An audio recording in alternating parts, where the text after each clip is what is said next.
Bienvenue à tous les participants de ce webinaire organisé par le cabinet Juliette Sterwern. Je suis Sabrina Huet et j'animerai ce webinaire. Pour ceux qui ne connaissent pas ce cabinet, permettez-moi déjà de vous présenter assez brièvement notre entreprise. Nous sommes un cabinet de conseil regroupant près de 600 collaborateurs, chacun spécialisé dans les domaines variés tels que la transformation financière, l'agilité, la conduite du changement et bien sûr la transformation digitale. Notre force réside dans la diversité de notre expertise, permettant ainsi d'accompagner nos clients à chaque étape de leur évolution. Avant de commencer, permettez-moi de partager quelques règles importantes pour assurer le bon déroulement de notre webinaire. Afin d'assurer une qualité sonore optimale pendant la présentation, veuillez garder vos micros coupés. Cela contribuera à réduire les éventuels bruits de fond et assurera une expérience audio agréable pour tout le monde. Si jamais vous rencontrez des problèmes audio, n'hésitez pas à le signaler dans l'onglet public du chat. Notre équipe sera là pour vous assister et résoudre à tout problème éventuel. Pour poser des questions, utilisez l'icône dédiée à cet effet dans l'onglet chat. Lorsque l'icône devient bleue, cela indique que vous pouvez taper votre question. Nous encourageons activement votre participation et mon collègue Emmanuel Bocquet sera ravi de répondre à toutes vos interrogations. Nous allons aborder aujourd'hui le passionnant sujet de la facturation électronique, mais cette fois, nous avons décidé de donner une touche un peu différente à notre événement, en invitant 3 experts renommés pour discuter d'un sujet peu exploré jusqu'à présent, le e-reporting. Je suis ravie de vous présenter nos éminents intervenants qui partageront leurs connaissances et leur expertise aujourd'hui. Tout d'abord, nous avons Monsieur Éric Vallion, coordinateur principal B2B France pour l'entreprise Esker. Bonjour Éric.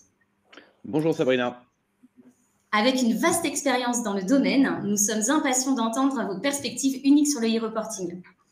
Ensuite, nous avons le plaisir d'accueillir Madame Florence Naudin, dirigeante associée de l'entreprise ICD International. Bonjour Florence. Bonjour à toutes et à tous.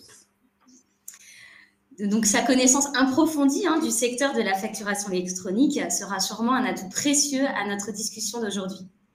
Enfin, nous avons Madame Lorraine Garnicha, qui est directrice d'affaires pour la société Tessie France. Bonjour Lorraine. Bonjour Sabrina, bonjour à tous. Son expertise dans le domaine du e-reporting et ses compétences sur la digitalisation seront très intéressantes pour notre sujet. Alors, il est également important de souligner que les sociétés de ces 3 experts sont candidats pour devenir plateforme de dématérialisation partenaire. Avant de plonger dans la discussion, nous allons faire un point d'actualité sur la facturation électronique. Nous vous proposons tout d'abord un rapide tour d'horizon de l'actualité européenne, avant de nous pencher sur celle qui est française.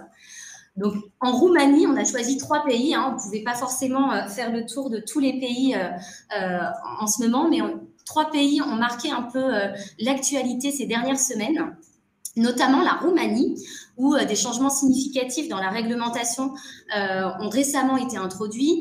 Depuis janvier 2024, une nouvelle obligation exige la déclaration des factures transmises avec cependant une période de tolérance jusqu'en avril 2024, date à laquelle l'administration pourra appliquer des pénalités. Cependant, effectivement, cette tolérance pourrait a priori être prolongée jusqu'au 30 juin selon les dernières informations. À partir de juillet 2024, une nouvelle étape importante sera franchie en Roumanie avec l'obligation d'émettre des factures B2B selon le modèle Clearance avec leur système RO e-Factura. Cela marque une transition vers un système plus structuré et réglementé de la facturation électronique dans le pays. En Belgique, des changements majeurs sont également en cours. À partir de janvier 2026, les factures électroniques structurées deviendront la norme dans les transactions entre entreprises assujetties. Pour faciliter cette transition, la Belgique utilisera le réseau PayPal, démontrant son engagement vers une standardisation beaucoup plus poussée et une intégration européenne renforcée. En Pologne, le ministre des Finances a récemment annoncé que la date d'entrée en vigueur de l'obligation de la facturation électronique initialement prévue pour le 1er juillet 2024 est reportée. On ne connaît pas encore le calendrier, mais un nouveau devrait être mis en œuvre assez prochainement. Ces ajustements reflètent la volonté des autorités polonaises d'assurer une transition vers la facturation électronique en tenant compte des réalités du projet. A priori, ils ont rencontré quelques difficultés sur le projet, sur la plateforme et des besoins des entreprises. Concernant la France, donc effectivement, je ne doute pas que vos congés de Noël ont été bercés par une lecture des plus studieuses, à savoir la loi de finances pour 2024. Si ce n'est pas le cas, allez-y, c'est passionnant à lire. En tout cas, son article 91 introduit un nouveau calendrier à la suite du report qui a été annoncé au cours de l'été 2023. Les changements comprennent deux grandes étapes qui concernent à la fois la réception et l'émission des factures électroniques, ce qu'on appelle plus communément le e-invoicing, mais également sur la transmission des données de transaction et de paiement, le e-reporting, qui est l'objet de notre webinaire d'aujourd'hui. La première obligation, celle de réception des factures électroniques, s'appliquera à toutes les entreprises indépendamment de leur taille, et ce, dès septembre 2026. Cela signifie que chaque entreprise, quelle que soit sa taille, devra avoir choisi sa plateforme pour recevoir des factures électroniques conformément aux nouvelles dispositions légales. La deuxième obligation, à savoir l'obligation d'émission des factures électroniques, donc la partie e-invoicing et aussi la transmission des données de transaction et de paiement, le e-reporting, à ce moment-là, c'est fonction de sa taille. On a deux étapes. Les entreprises de plus grande taille, ainsi que les assujettis uniques et les structures publiques, seront les premières à devoir émettre des factures électroniques et à transmettre des données de transaction et de paiement en septembre 2026. Cette étape initiale vise à leur permettre de se conformer rapidement et à servir aussi d'exemple pour les autres acteurs économiques. Dans une deuxième étape, les entreprises de taille plus modeste seront également soumises à cette obligation dès septembre 2027, complétant ainsi le processus de généralisation de la facture électronique à l'ensemble du paysage économique. Il est à noter, la DGFiP nous a indiqué qu'effectivement des textes complémentaires, à savoir un décret et un arrêté, vont être prochainement publiés. On ne connaît pas encore totalement la date, mais c'est incessamment sous peu, pour effectivement fixer un peu plus précisément les modalités de déploiement, notamment la date du fin du dépôt du PDF, la date d'exigibilité des données de ligne, et puis également toute la phase pilote. Alors, une rapide slide quand même pour vous mettre un peu dans le bain du e-reporting. Déjà sur le périmètre global. Effectivement, les opérations qui devront donner lieu à la transmission des données, donc ce qu'on appelle le e-reporting, concernent les entreprises qui sont soumises à la TVA en France et qui commercent vers des particuliers et plus largement des non-assujettis. C'est ce qu'on appelle le B2C. Également celles qui commercent avec des entreprises étrangères, c'est-à-dire des assujettis qui n'ont pas d'établissement, de domicile ou de résidence habituelle en France. Les entreprises qui ne sont pas installées en France ou leur représentant fiscal, le cas échéant, doivent également transmettre des données de e-reporting pour les opérations qui, elles, sont situées en France, qu'elles réalisent avec des personnes soit non assujetties, donc ce qu'on appelle le B2C, ou vers d'autres assujettis non établis en France, les entreprises étrangères. En revanche, comme la partie invoicing, les opérations qui bénéficient d'une exonération de TVA, notamment on pense à tout ce qui est opérations bancaires, assurances, les prestations médicales, de santé, les prestations d'enseignement, les opérations réalisées avec les organismes sans but lucratif, à ce moment-là, c'est effectivement hors scope. Enfin, le e-reporting concerne également toutes les données de paiement, donc ce qu'on appelle l'encaissement, le statut encaissé, sur les prestations de services. Donc, effectivement, ça vous permet simplement de voir globalement le périmètre.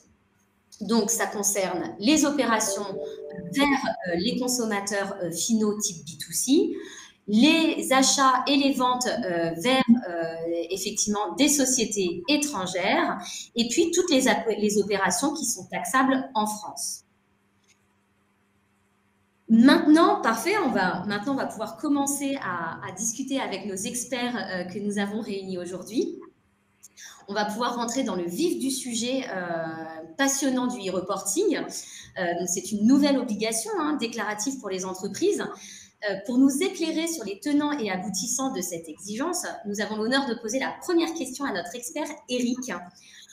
Pouvez-vous nous expliquer quelles sont les données spécifiques attendues par l'administration dans le cadre du e-reporting? Quels sont les éléments essentiels que les entreprises doivent inclure dans leur déclaration? Oui, bien sûr. Donc, vous avez ici un tableau récapitulatif. On ne va pas ici rentrer dans le détail de chacune des informations, ça serait bien trop long. Et même si le sujet, je suis d'accord avec vous, Sabrina, est passionnant, il n'en reste pas moins un petit peu compliqué. Donc, on va essayer de simplifier. Et si vous me le permettez, je vais essayer de redire et reprendre votre schéma initial avec des questions peut-être que chacune des entreprises ici participantes doit se poser pour justement savoir dans quel cadre elle se situe et donc par là même savoir quelle information obligatoire elle doit transmettre. Donc, je vais peut-être un petit peu paraphraser ce que vous avez dit, mais de manière différente.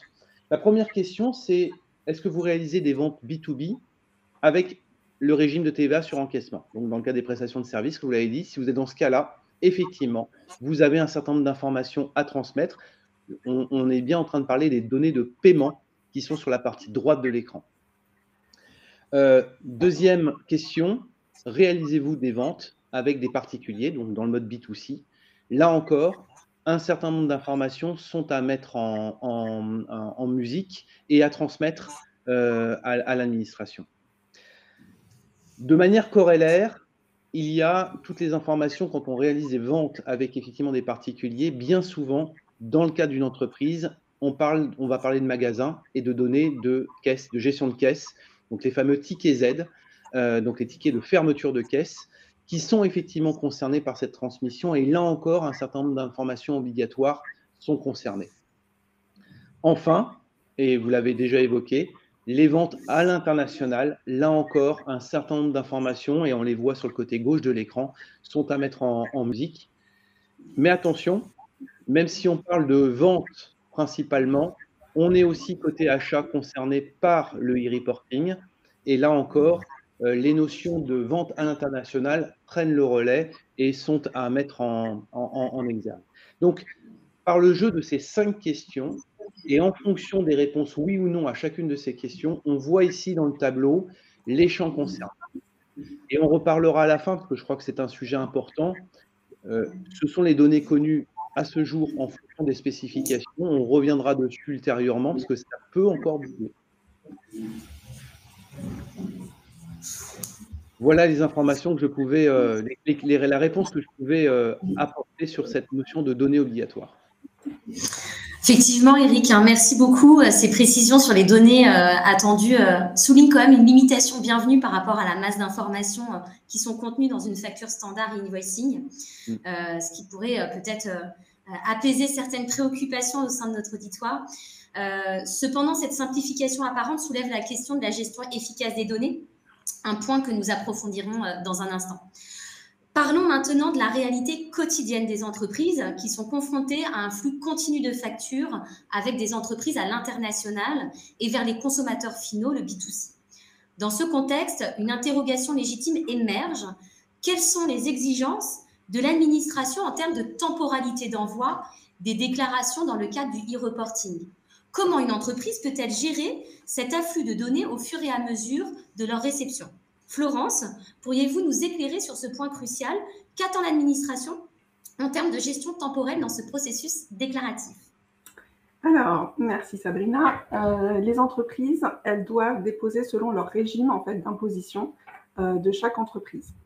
En France, le plus courant, ça va être le régime réel normal qui est mensuel, qui est obligatoire pour les entreprises qui dépassent un certain chiffre d'affaires, notamment 254 000 € pour du service et 840 000 € pour du bien, des livraisons de biens. Et dans ce cas de figure, on doit agréger les données de facture tous les 10 jours, donc par décade, et les déposer maximum 10 jours après la fin de la période.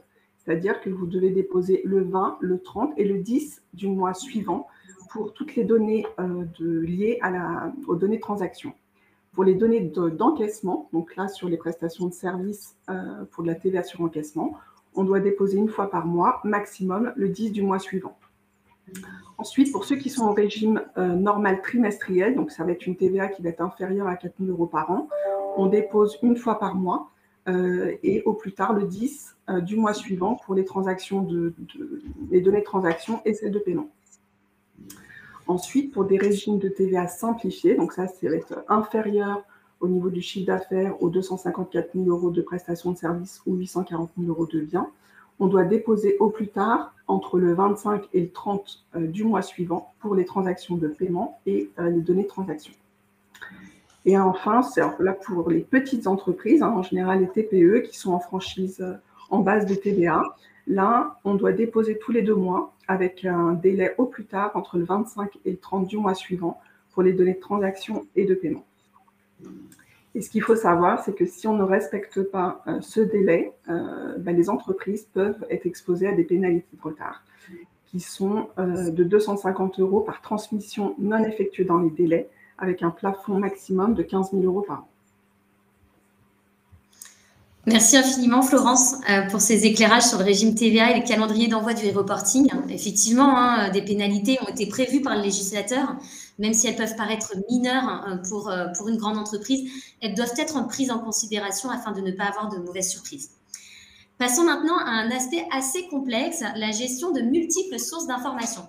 Nous sommes tous conscients que dans le paysage complexe des entreprises d'aujourd'hui, les données peuvent être disséminées dans diverses sources telles que les tickets Z, les logiciels de caisse, les systèmes de facturation, les factures papier et bien d'autres. Alors, comment pouvons-nous relever le défi de produire le e-reporting de manière efficiente lorsque les informations essentielles proviennent de plusieurs sources telles que les logiciels de caisse, les ERP, ou même des plateformes de vente en ligne? Lorraine, pourriez-vous nous guider sur les meilleures pratiques et les solutions pour harmoniser ces différentes sources d'informations et assurer une production du e-reporting fluide et conforme? Oui. Alors, je vais aussi prendre, pour vous expliquer cette partie-là, je vais aussi vous faire un retour d'expérience par rapport aussi à notre retour d'expérience en futur PDP et donc des cahiers des charges qu'on voit arriver. D'abord, première étape, c'est la carto des systèmes. On voit encore parfois des cahiers des charges de clients qui arrivent et qui nous disent « Voilà comment j'édite mes factures, voilà comment mon e-reporting demain sortira ». Mais tout ça, c'est pas très clair. J'ai des ERP, ça sort d'où? Donc, beaucoup trop de questions qui interviennent. Pourquoi? Parce que l'audit de l'existant n'a pas été fait correctement. Pourquoi? Parce que la réforme, elle est arrivée très rapidement et que les entreprises étaient un peu acculées et se sont dit, bon, il faut qu'on y aille et on y va avec les moyens du bord. Aujourd'hui, vous avez le temps. Donc, prenez ce temps pour cartographier correctement vos systèmes, c'est-à-dire dans leur globalité, pour bien comprendre d'où sortent tous les flux de facturation. Une fois que cette première étape elle est faite, il faut aussi se poser sur interroger les éditeurs avec lesquels vous travaillez. Puisqu'avant de faire le choix d'une PDP, d'un OD ou du PPF, qu'est-ce que mon éditeur en place, si je n'ai pas prévu de faire une migration de RP, qu'est-ce que mon éditeur a prévu? On entend quelques éditeurs sur le marché obliger leurs clients à prendre leur module OD/futur PDP. Donc c'est important aussi de faire cet état des lieux en préambule. Deuxième sujet, c'est la qualité de la donnée. Et je crois que c'est après la carto, c'est bien évidemment le sujet le plus important puisque nos clients nous demandent de router les flux e-invoicing, e-reporting. On leur dit pas de problème. Par contre, on va router les flux d'e-invoicing et d'e-reporting sur la base des données que vous nous aurez poussées. Et là, ils nous disent, bon, bah, très bien, je vais nettoyer mes données, mais les données, attention, elles sont à différents endroits. D'abord, quand j'ai plusieurs ERP, bah, il faut les nettoyer partout, les enrichir, les cleaner. Elles sont aussi dans les référentiels clients et fournisseurs. Clients, pourquoi? Parce que nos clients nous disent, bah, je vous envoie tous les flux de factures, invoicing, e-reporting, c'est-à-dire B2C, B2B international, vous me ferez le routage. Ce qui veut dire d'avoir des référentiels clients extrêmement propres. Si je ne trouve pas mon assujetti dans l'annuaire, bah, c'est peut-être de l'e-reporting. Pas forcément, mais ça peut l'être. Donc voilà, un gros travail sur la qualité des données à faire. Et là encore, on a le temps. On a un peu de temps, donc ce travail doit être réalisé. Et dernière étape, on y reviendra après à travers un cas d'usage, c'est à travers les cas d'usage de répertorier les bonnes pratiques. On va parler après des notes de frais, mais les bonnes pratiques vont avoir un impact, en tout cas des cas d'usage vont avoir un impact derrière sur les processus qu'on va mettre en place. Et une fois qu'on a fait tout ça, on peut choisir correctement sa PDP en fonction de tout le cadrage en amont, ou de choisir de passer par une OD ou par le PPF. un retour d'expérience, une bonne pratique. On a de plus en plus de clients qui, bien sûr, en tant que futur PDP, nous demandent de gérer, de consolider, de gérer l'e-reporting pour leur compte, en plus de l'invoicing.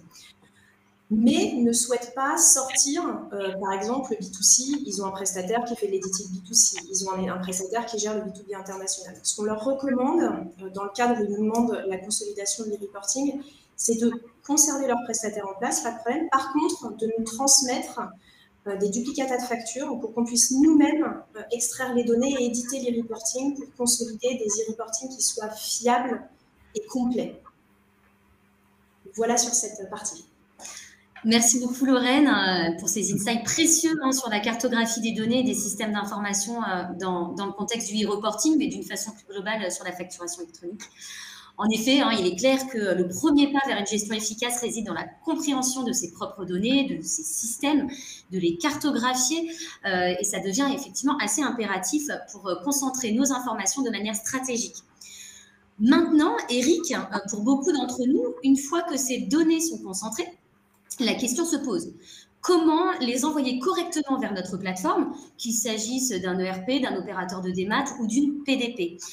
Pour le B2C, la présence ou l'absence d'un logiciel de caisse peut également jouer un rôle crucial.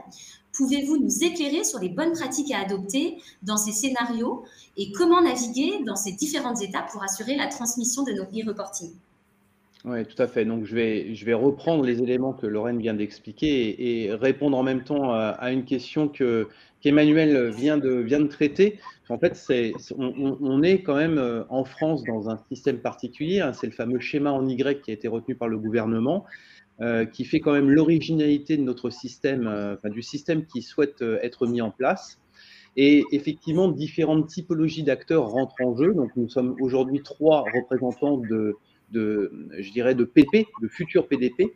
Mais effectivement, une société, en fonction de sa taille, de son SI tel qu'il a déjà été mis en place, ou bien de sa capacité à pouvoir directement adresser un certain nombre de sujets, va pouvoir faire des choix différents. Et à chaque fois, il faut bien expliquer effectivement les pour et les contre qui vont faire partie de ce choix. Donc, pour répondre à la question qui a été posée, est-ce que finalement, je pourrais passer par un OD, un ERP typiquement, qui se promet de pouvoir adresser directement le PPF, parce qu'au final du final, le e-reporting, c'est quand même une déclaration de TVA qui doit être remise à l'administration fiscale. Donc, c'est la partie basse en rouge qui est importante. C'est la finalité de ce système. Nous devons être en mesure de pouvoir, en tant qu'entreprise française, remettre cette déclaration de TVA sur les données de facturation et de paiement à l'administration fiscale via le système PPF futur. Et là, plusieurs possibilités. Je peux me connecter sur le PPF. Alors là, en l'occurrence, je ne vais pas m'appesantir sur le sujet. Je ne sais pas encore comment ça sera finalisé, mais pour pouvoir éventuellement, manuellement, soumettre mes données de déclaration de e-reporting. Je peux aussi passer par un OD qui, effectivement, fait une jonction directement par le avec le PPF, pour les données de e-reporting. Mais, comme vous le voyez sur la partie haute de l'écran, et là je vais reprendre un terme clé que Lorraine a émis et qui est important, c'est agrégation, mais on pourrait aussi parler de fiabilisation, voire de pistes d'audit fiables sur ces données de e-reporting. Et c'est le rôle que le gouvernement souhaite donner aux PDP, donc aux plateformes de dématérialisation partenaires, qui, au-delà de la partie e-invoicing, dans le cadre du e-reporting, vont assurer la mise en agrégat des données provenant des différents systèmes amont et aval. Je vais prendre les 2 flux, fournisseurs et acheteurs. Donc, en termes de vente et d'achat, d'agréger les données qui viennent de ces différents systèmes et de pouvoir assurer leur archivage, leur émission auprès de la PPF et, en cas de contrôle, le fait de pouvoir effectivement être le garant de l'information telle qu'elle a été transmise. Ça, c'est ce qui fait l'objet d'une PDP. Je parle bien du e-reporting là. Sur le invoicing, il y a encore d'autres éléments qui rentrent en jeu. Mais effectivement, un système de caisse pourrait être amené à venir en agrégation sur les PDP avec les fameux tickets Z dont nous avons parlé tout à l'heure. Donc voilà les différentes possibilités qu'il y a, et là, vraiment la différence que l'on va faire aujourd'hui, c'est effectivement de l'envoi unitaire versus un envoi agrégé et une fiabilisation de l'information au regard de l'administration. Oui, effectivement, hein, ces éléments sont pertinents sur l'envoi stratégique du e-reporting. Hein, il est clair que choisir entre un envoi unitaire concentré sur une période définie nécessite une réflexion approfondie en prenant en compte toutes les spécificités de l'écosystème de chaque entreprise. Passons maintenant à un autre aspect important, les référentiels des tiers.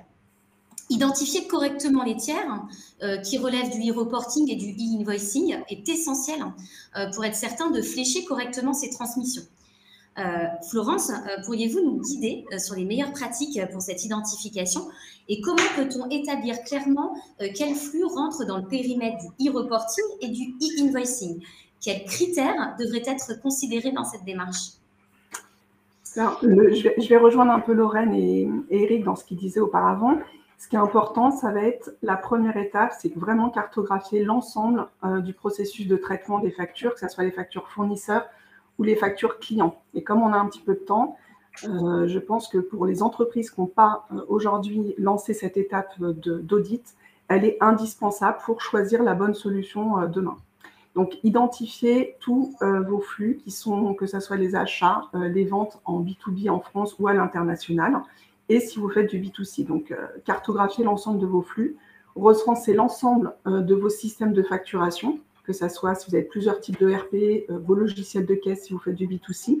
On s'est aperçu dans plusieurs audits qu'il y a parfois des flux de facturation qui sont faits encore sous Word ou Excel et qui ne sont pas du tout sous contrôle au niveau de la direction. Et donc, c'est important de cartographier et de recenser l'ensemble de tous les logiciels qui pourraient facturer un flux dans une entreprise, identifier les cas particuliers. Si vous avez du self-billing, par exemple, ou d'autres types de flux qui seraient un peu plus complexes pour déterminer qu'est-ce qui va rentrer dans le invoicing et qu'est-ce qui va rentrer dans le reporting.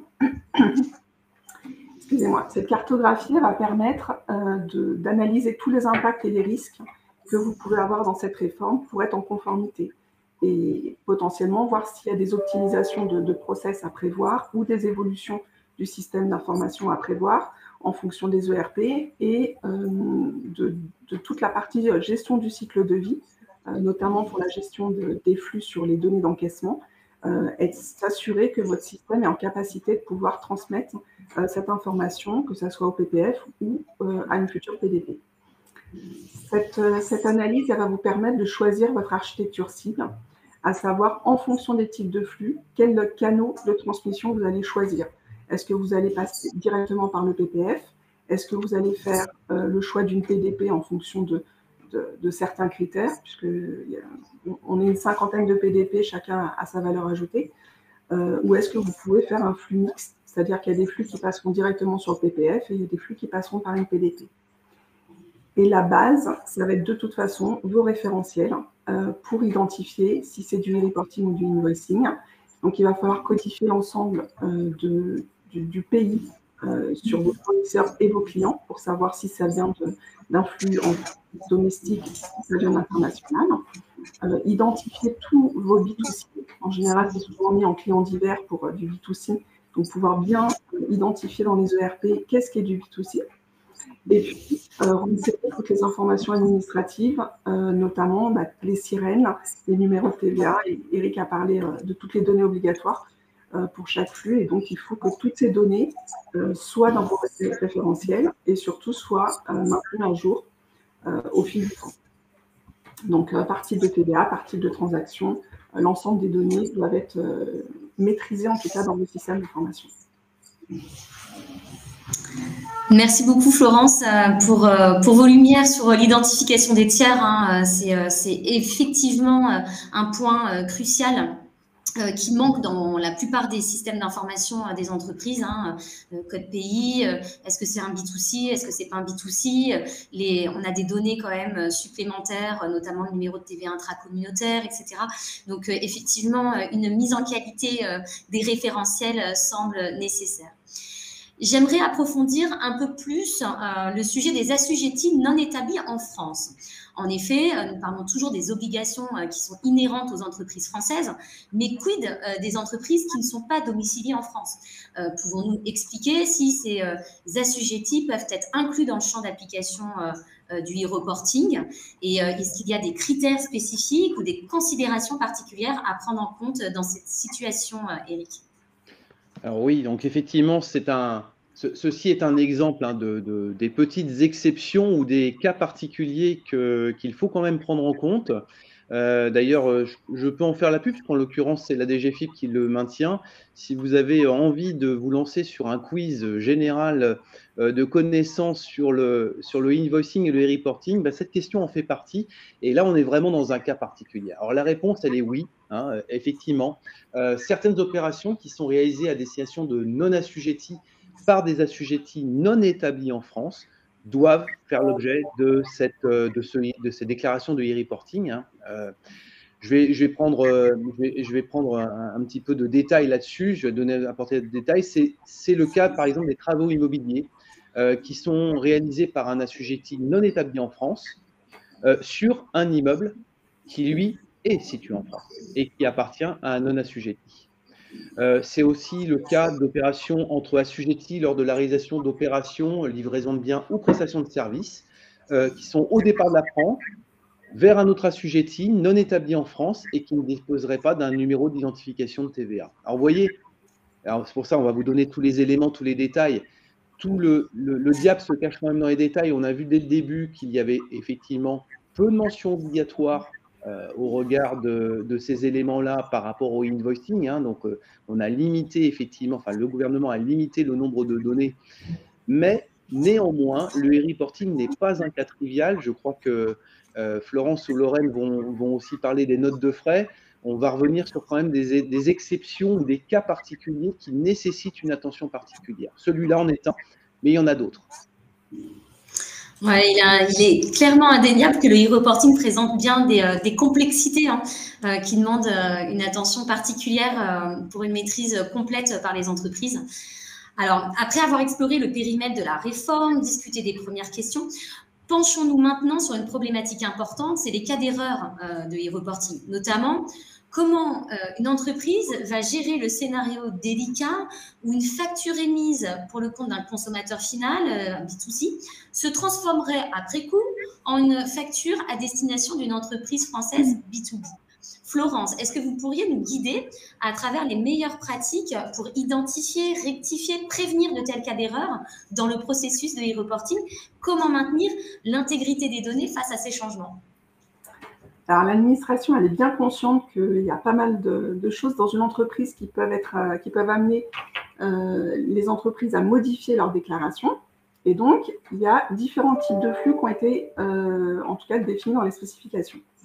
Vous déposez une transmission initiale. Si je reprends mon exemple de régime de TVA mensuel par décade, qui va être déposé entre le 1er et le 20 du mois pour une première période. Et ensuite, des transmissions complémentaires peuvent avoir lieu jusqu'au 20, jusqu'à la fin de la période initiale.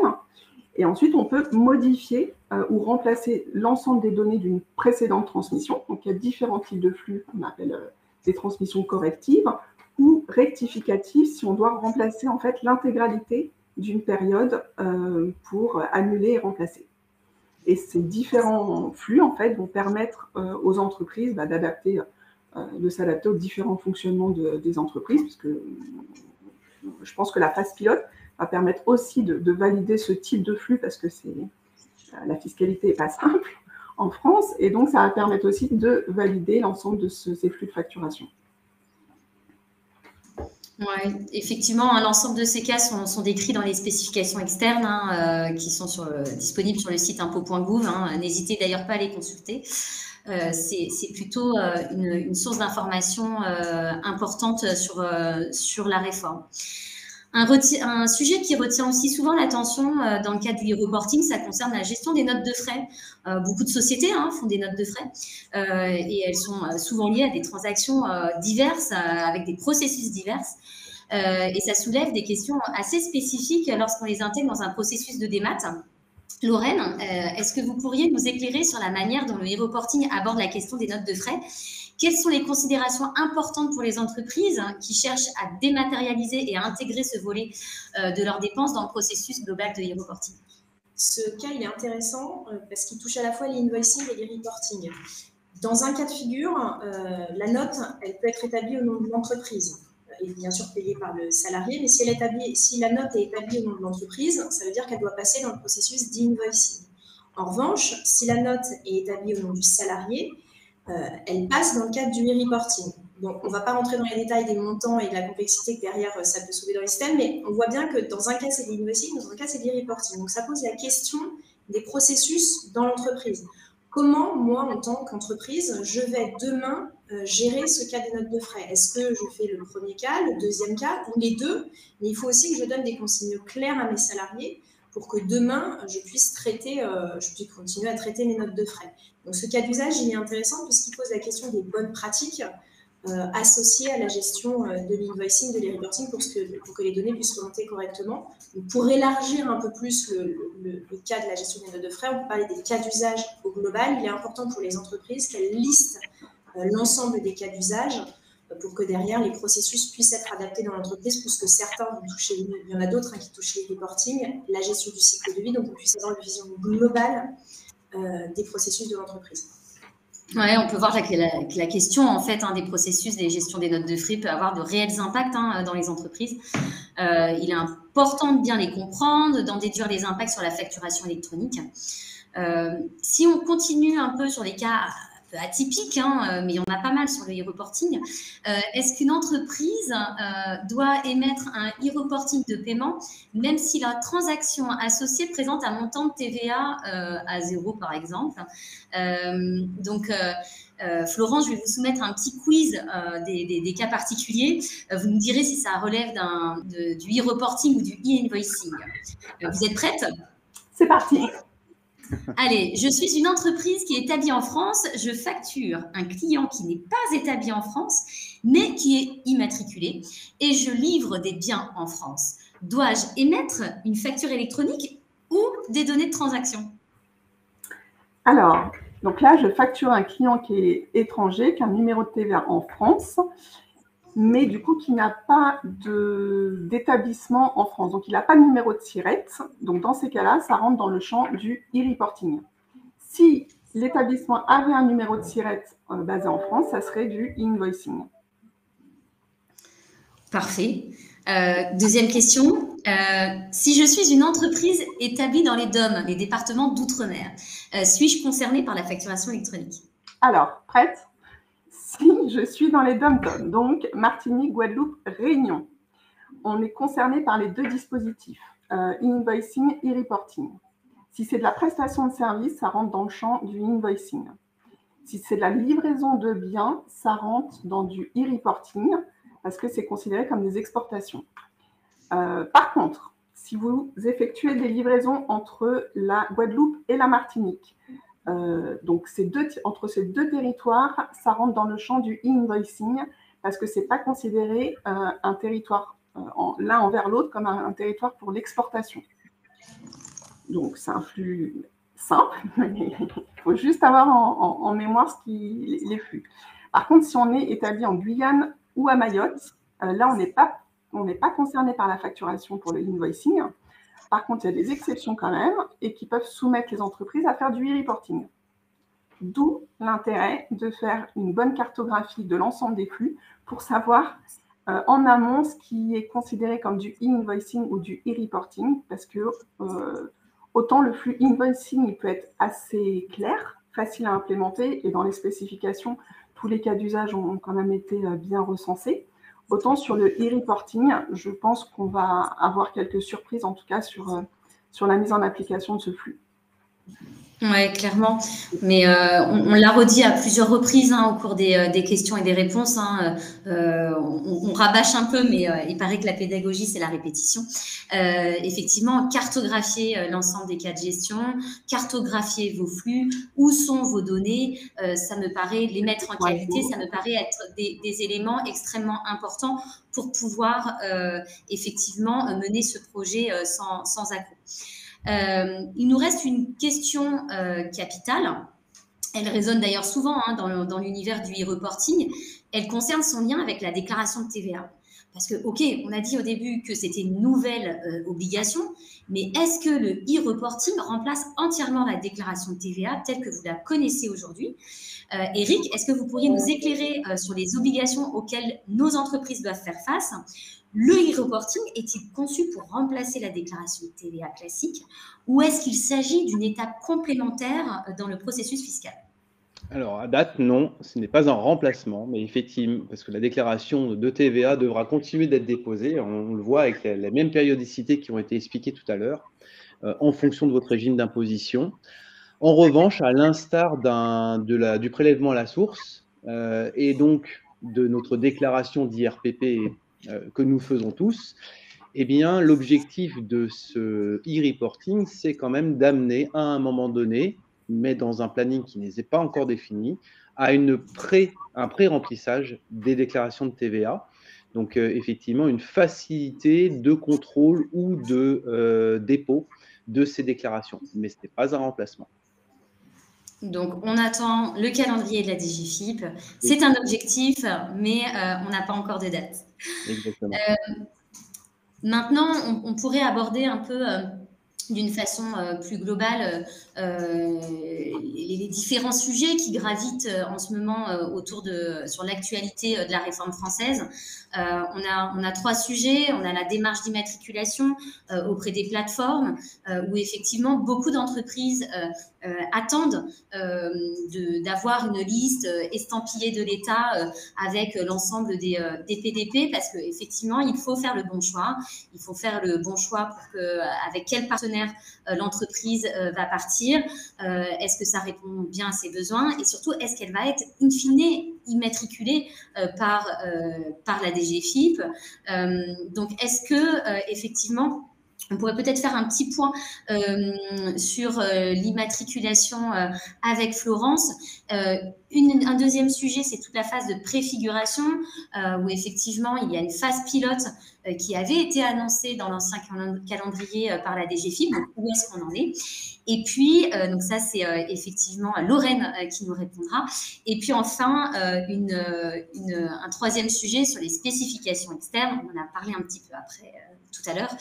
Mais effectivement, où est-ce qu'on en est? Est-ce qu'elles sont sèches? Est-ce qu'elles ne sont pas sèches? Et donc ça, c'est Eric qui nous en parlera. Donc, sur l'immatriculation des plateformes, Florence, est-ce que vous avez quelques nouvelles à nous annoncer? Alors, déjà, pour être candidat PDP, il faut respecter un cahier des charges assez strict au niveau technique et sécurité des données qui ont été imposés par la DGFiP. Et donc, il y a un service d'immatriculation des PDP qui est basé à Lille, qui a ouvert le 2 mai 2023, date à laquelle, en fait, les sociétés candidates PDP pouvaient déposer un dossier. Aujourd'hui, il n'y a aucune immatriculation qui a été délivrée.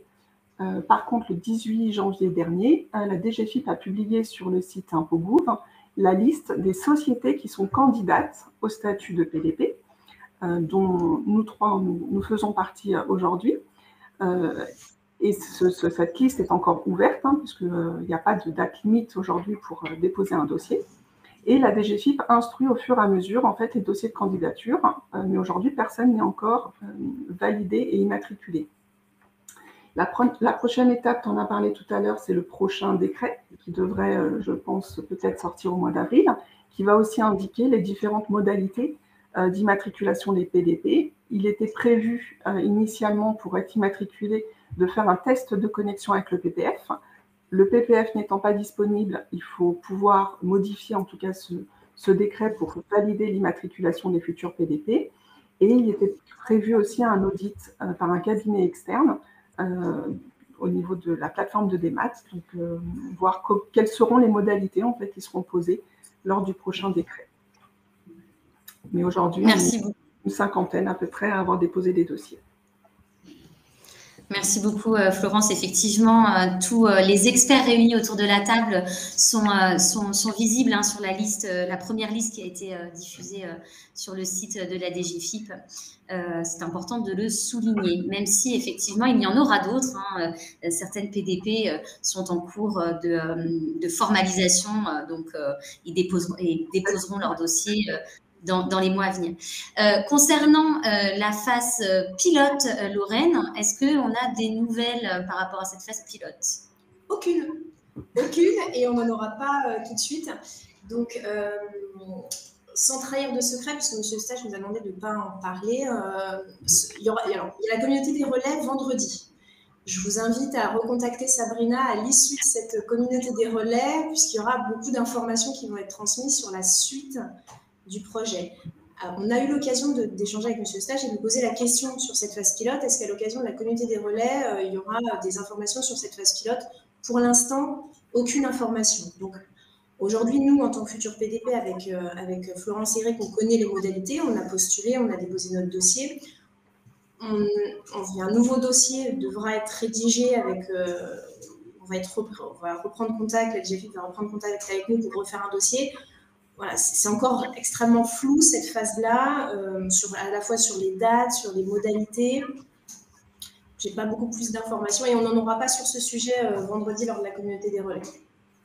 Ce qu'on peut dire, c'est que ça devait durer 1 an au lieu de 6 mois initialement prévus. Donc normalement, la phase de pilote devrait être un peu plus longue pour valider en fait tous les cas de gestion. Ouais. Donc il y aura une phase pilote, oui. Il y a déjà des candidats, oui. Quel est son planning? On ne le connaît pas, encore une fois. Donc, on attend patiemment les nouvelles de l'administration. Concernant les spécifications externes, Eric, hein, donc c'est pour peut-être réexpliquer à l'auditoire ce que sont ces spécifications externes, où est-ce qu'on peut les trouver, qu'est-ce qu'elles contiennent globalement, et puis effectivement, est-ce qu'elles sont sèches? Alors, donc les spécifications externes, qu'est-ce que c'est? Donc, la dernière version des spécifications externes, elle remonte au 31 juillet dernier, c'est la version 2.3. Donc, globalement, ce sont 162 pages, 2 documents qui forment 162 pages. La première partie explique comment la mise en place de cette réforme de la facturation électronique et du e-reporting doit fonctionner en termes de contenu, de format et de flux. Ça intègre bien entendu, et on en a parlé, le cycle de vie de la facture avec les différents statuts. Et puis, un document complémentaire qui, depuis donc juillet, a été séparé, ce sont les fameux cas d'usage, 36 à aujourd'hui, qui donc permettent d'expliquer quels sont les différents cas dans lesquels vous, entreprise, aujourd'hui, au quotidien, vous êtes confrontés, et donc de connaître les mentions obligatoires pour chacun des cas en termes d'émission et de récession de facture. Voilà globalement ce que sont les spécifications externes. Sont-elles sèches? Non. Clairement, aujourd'hui, on le sait très bien, et il suffit de les lire pour s'en rendre compte. Il y a encore beaucoup d'annotations qui tout simplement renvoient sine-die à plus tard. Nous savons très bien, et là les 3 acteurs qui sont autour de la table sont confrontés au quotidien à des cahiers des charges, des RFP, au sein desquels des questions sont posées sur la cartographie, et certains cas d'usage ne font même pas partie aujourd'hui du périmètre concerné. Donc on sait très bien que ça va encore bouger. Ça a été le cas entre la version 2.1 et 2.3, où on a vu c'est un exemple, hein, le dernier cas sur les factures dites confidentielles apparaître. Donc on voit encore très bien que c'est en train de bouger, que la FNFE travaille sur ce sujet-là avec la IFE et la DGFiP. On attendrait des spécifications de nouvelles moutures sur le mois de février, mais c'est sans garantie. Là encore, je crois que la réunion de vendredi va certainement nous éclairer sur le sujet. Je vous confirme, vendredi, ce sera annoncé, ils vont annoncer une nouvelle date de publication des specs. Très bien, ben voilà. Donc, je pense que regardez un peu le LinkedIn des uns et des autres. Je pense que vous aurez de nouvelles informations dans la journée de vendredi. En tout cas, merci à nos 3 experts d'avoir accepté de jouer le jeu sur ce sujet. On va passer peut-être à quelques questions-réponses. Emmanuel, est-ce qu'on a des questions que l'on pourrait peut-être évoquer à l'oral? Il y en a beaucoup auxquelles j'ai déjà tenté de répondre, mais il y en a quand même beaucoup. Donc je n'ai pas répondu à tout le monde. Il y en avait une qui me paraissait intéressante, mais que je n'ai pas bien comprise tout à l'heure. Alors la question était de Madame Châtel. Pouvez-vous fournir des exemples concrets sur le choix des transmissions CO, MO et RE? Le futur cycle de vie sera relativement complexe à gérer. J'avoue ne pas comprendre la question.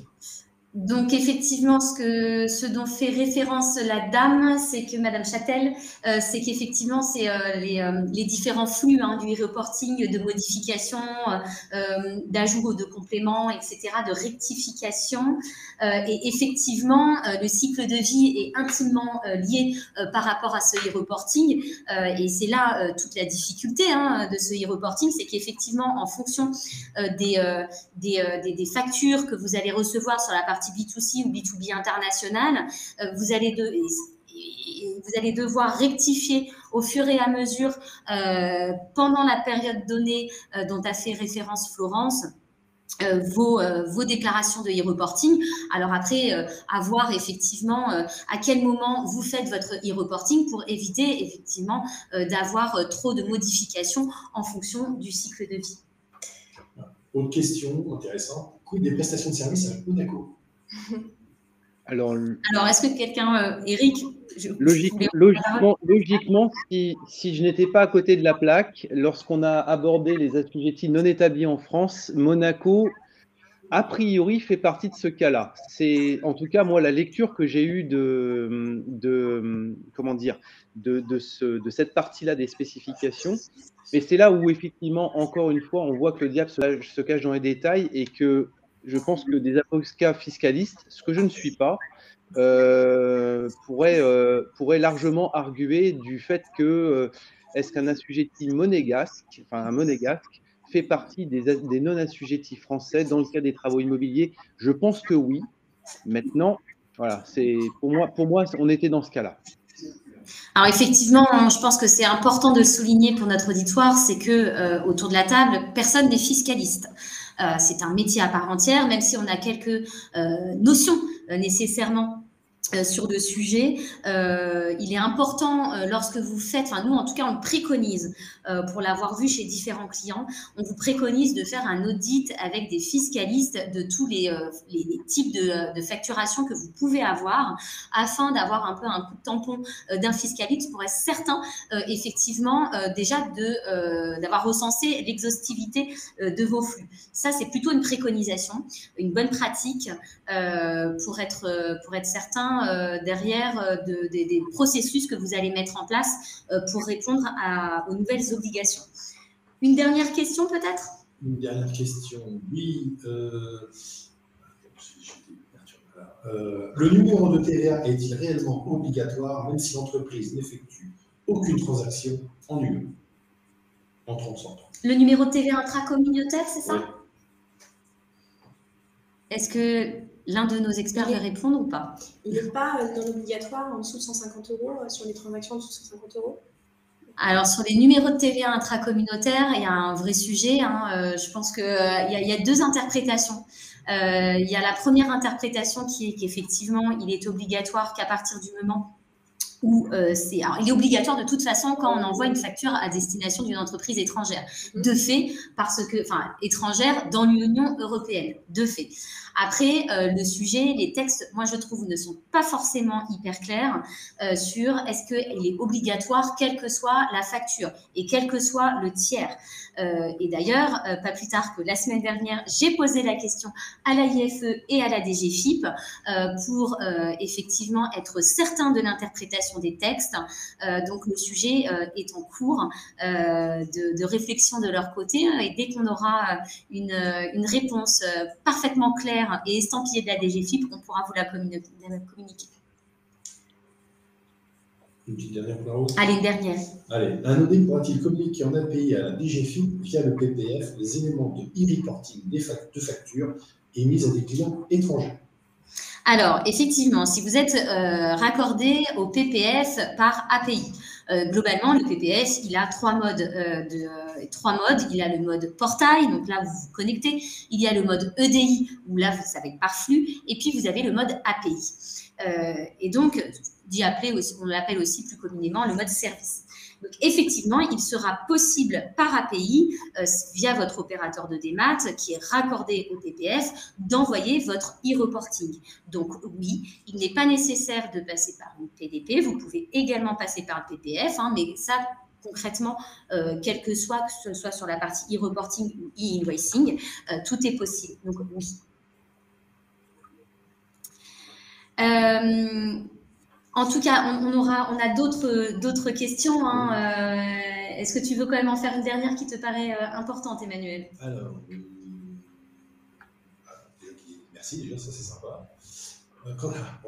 J'ai la réponse sur le numéro de TVA Intrag de la part de la DGFiP.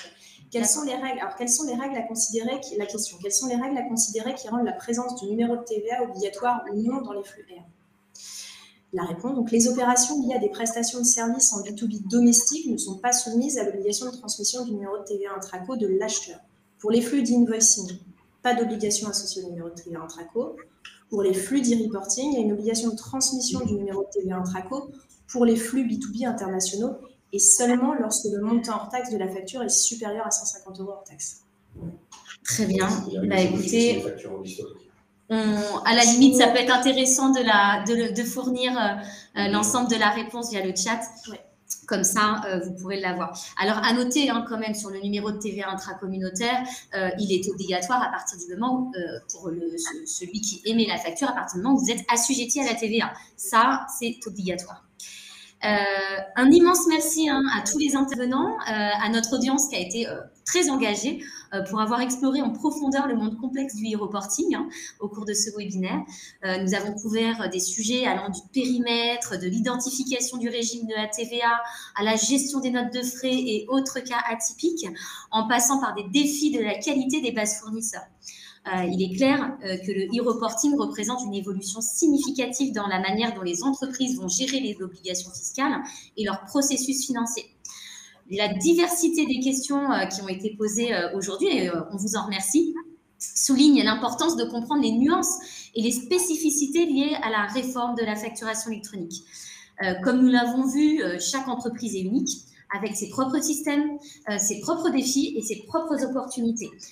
En tout cas, l'identification des cas particuliers et la compréhension des exigences spécifiques sont essentielles pour une mise en œuvre réussie du e-reporting.